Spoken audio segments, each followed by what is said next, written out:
कक्षा 12वीं विषय गणित प्रश्नावली 13 अध्याय 13 अवकल समीकरण। अवकल समीकरण dy by dx equal to y by x का व्यापक हल ज्ञात कीजिए। इसके व्यापक हल को ज्ञात करने के लिए हम एक बार फिर से इसे लिखें तो ये क्या है, dy बाय dx बराबर इसे y बाय x ये हमको दिया है। अब यदि y को इधर और dx को उधर ले जाए तो इसी का परिवर्तित रूप कुछ इस प्रकार से हो जाएगा, dy by y equal to dx by x।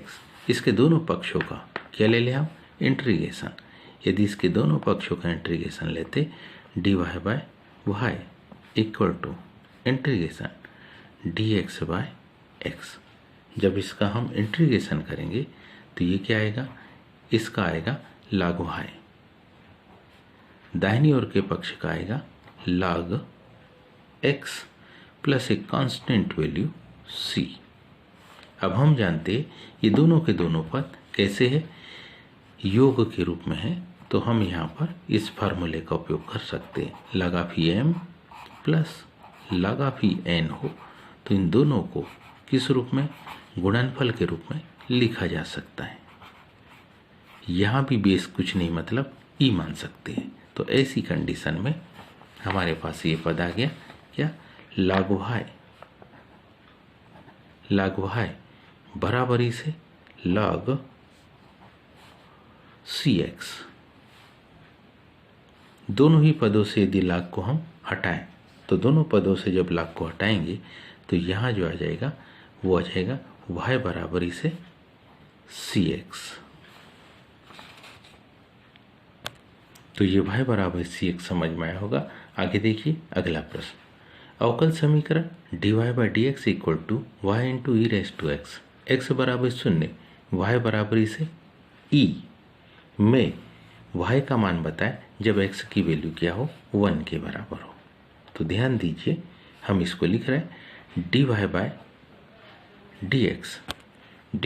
dx equal to y into e raise to x. Y को इधर dx को अगर उधर ले जाए और इन दोनों का इंटीग्रेशन करें तो क्या होगा, integration dy by y equal to integration e raise to x dx। dy by y का इंटीग्रेशन हम जानते क्या होगा, log y। E raise to x का integration e raise to x plus c।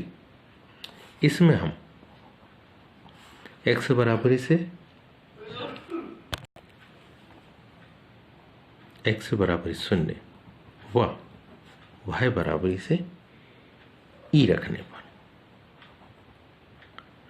इसमें जब हम इस वैल्यू को रखेंगे y की जगह पर e तो हम जानते हैं, ध्यान दीजिए यह होगा log e equal to e raise to 0 plus c।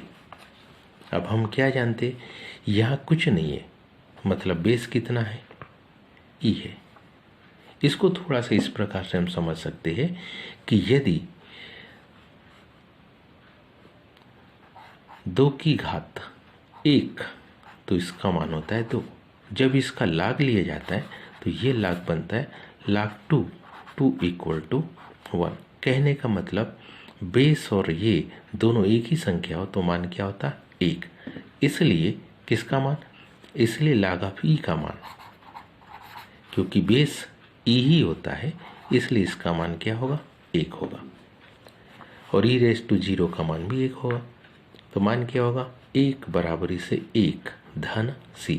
1 उधर जाएगा घट जाएगा तो c की वैल्यू क्या आ जाएगी, 0।